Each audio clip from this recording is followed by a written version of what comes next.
We're continuing with Chapter 1. In this video, we're going to go through Section 1.2, Applications with Linear and Rational Equations.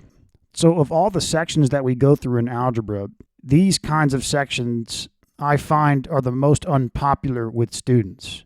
And personally, were also the most unpopular with me.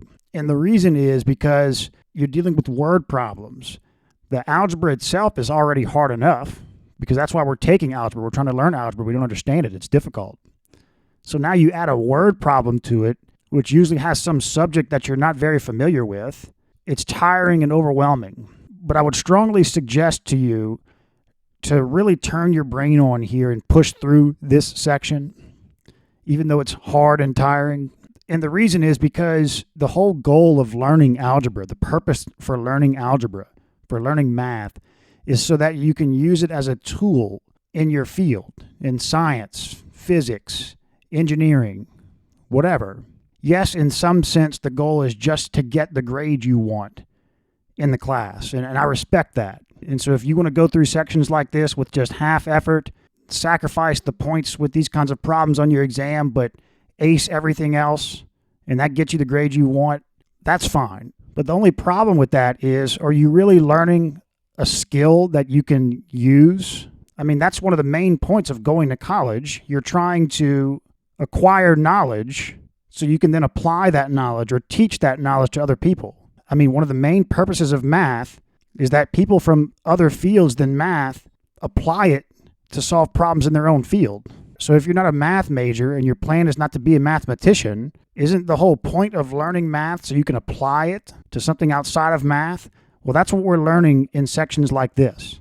In this particular section, we're talking about applications with the equations we just learned about, linear and rational equations.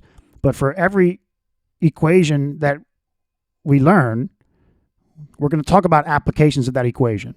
So again, I would just strongly advise you to take sections like this very seriously, even though it's tiring and it's a grind. Again, because the algebra is already difficult. Now we're going to be talking about simple interest as well in combination with that. So just try and push through this.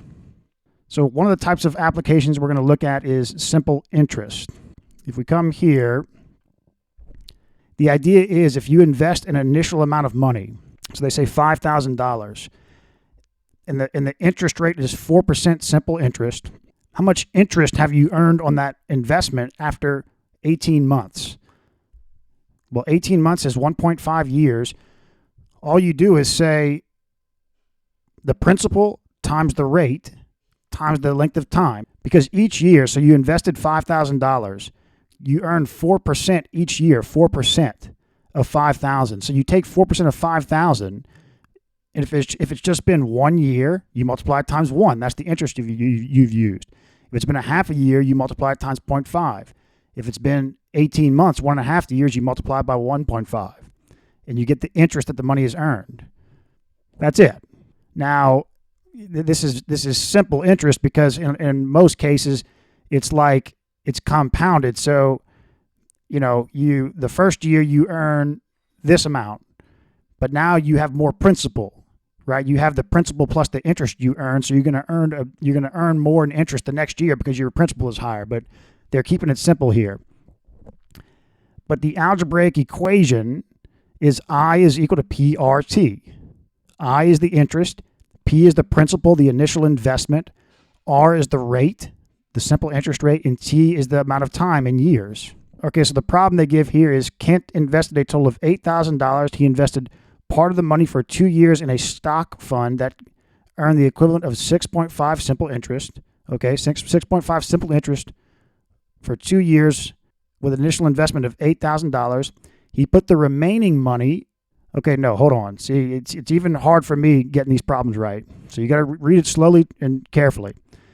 Kent invested a total of $8,000. He invested part of the money, so a portion of it, for 2 years in a stock fund, whatever. I don't know what a stock fund is, but whatever.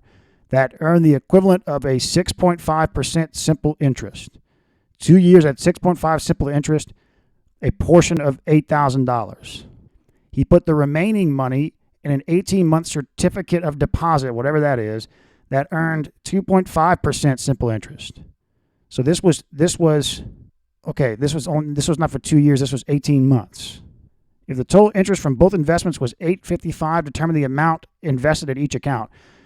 So we're gonna have to set up an algebraic equation to solve this, and we're not going to go through the solution here. We're going to do a bunch of examples just like this, but it's a little confusing because this is only 18 months, and so they're not both 2 years. But all you're going to do is say, all right, you've got the total interest earned from this first investment and this second investment is $855, and you can say that the money invested in this stock fund, I guess you'll call that SF, is just like the money invested is just SF. You call it SF.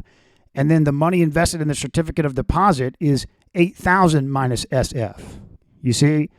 And then, but you also say that SF plus CD is 855. We're going to work a bunch of examples. We're going to work examples like this, and you'll see how this works. Okay, so that was simple interest. That was applications involving simple interest. Here's applications involving mixtures. And so you can, these are just random applications. And these are the most common applications you'll see like on an algebra test. And you can absolutely just get very familiar with these kinds of examples so you can do well on the algebra test.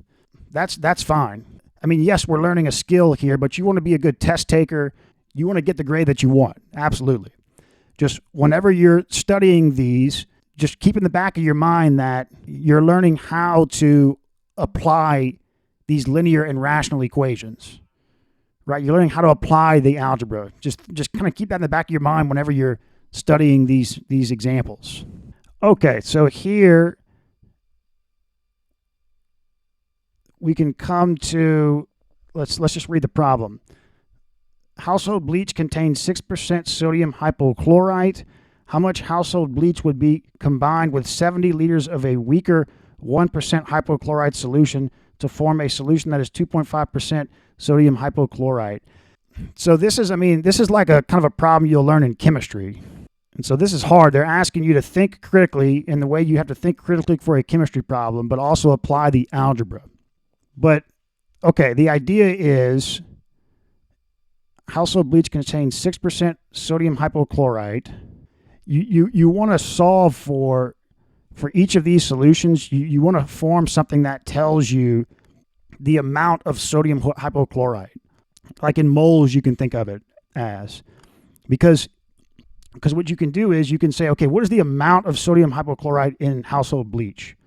What is the amount of sodium hypochlorite in this weaker solution?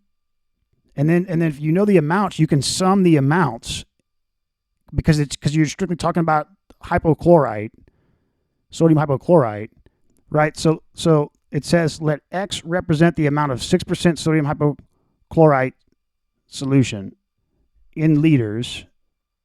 Okay, we're combining it with this 1%. So this is the liters. This is the liters.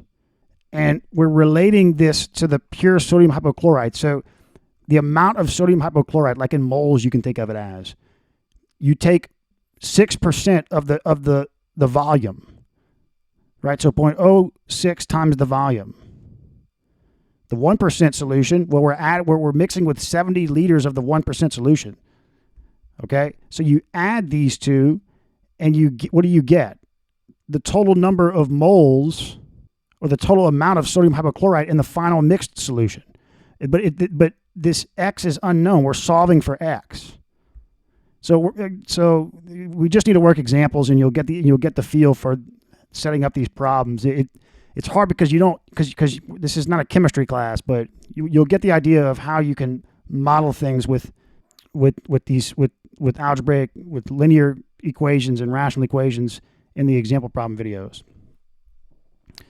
All right, uniform motion.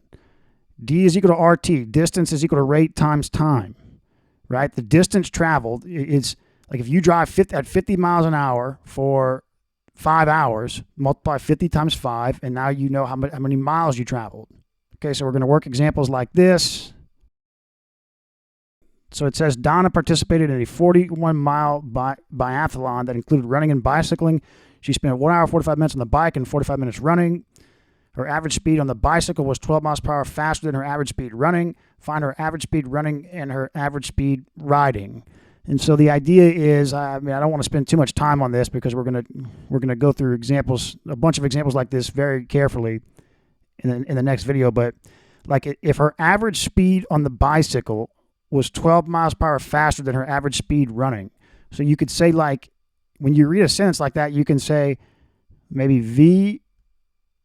VB, which like her average speed on the bicycle was, so like is what? 12 miles per hour faster than her average running speed. So there we go. We have a relation there. But then we're going to make another equation that takes into account that is a 41-mile biathlon that included running and bicycling. She spent 1 hour, 45 minutes on the bike and 45 minutes running.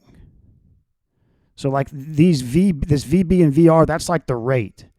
Now we've got times for each of those, so we can take like the distances, add those up and to get 41 miles. So that's kind of the process. But again, just check out the example problem video because it's hard to explain to really explain all this right now, right here. We have to go through the full examples. Okay, rate of work done. Yeah, I hated these kind of questions when I was in school, but it's good to do these. It helps your critical thinking skills. At a mail order company, Derek can process 100 orders in 4 hours. Miguel can process 100 orders in 3 hours. A, how long would it take them to process 100 orders if they work together? And so the key to solving questions like this is you have to read the problem and be able to kind of write that story in variable form. So at a mail order company, Derek can process 100 orders in 4 hours. All right, so maybe you say Derek is D. 100 orders in 4 hours. 100 orders, 4 hours. 100 divided by 4 is 25 orders per hour. Right, so that's like the rate that Derek can work. Miguel can process 100 orders in 3 hours. So 100 divided by 3, and then you get his working rate. So how long would it take them to process 100 orders if they work together?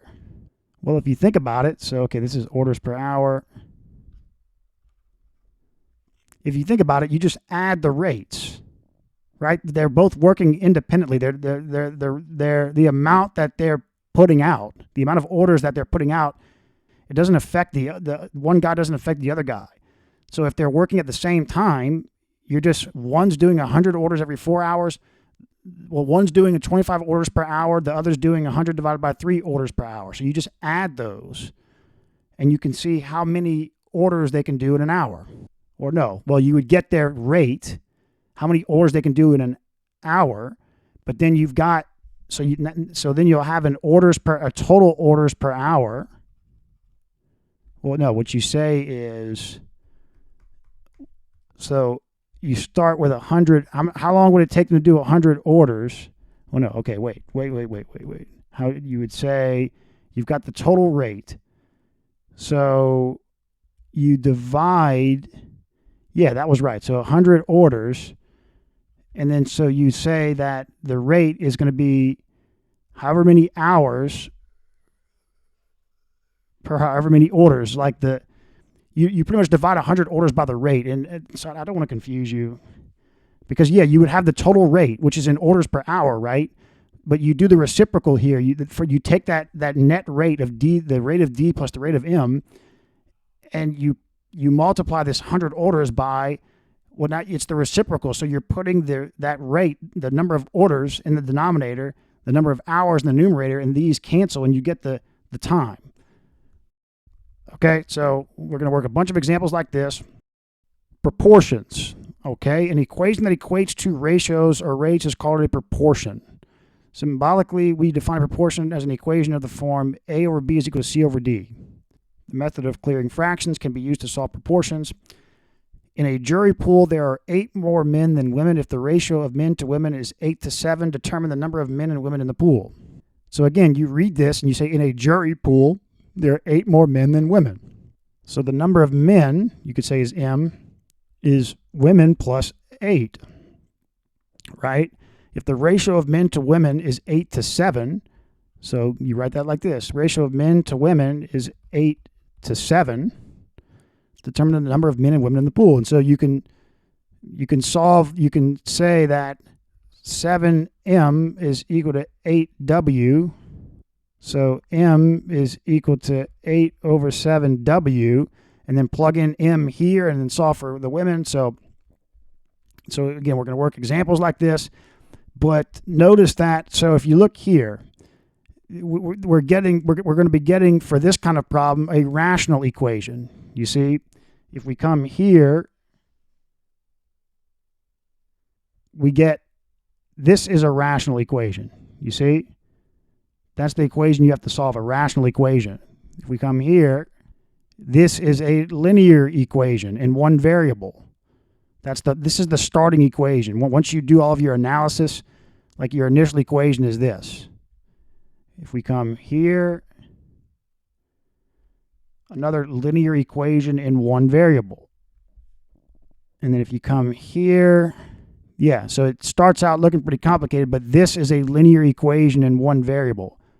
Why is that? Because look, they simplify this and they get this. They keep simplifying and they get this. They keep simplifying, they get this.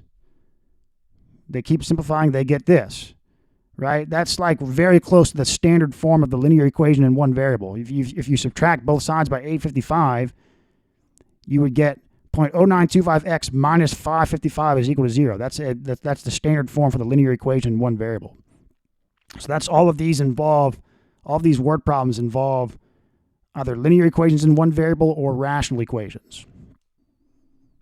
Okay, so let's get started on some problems.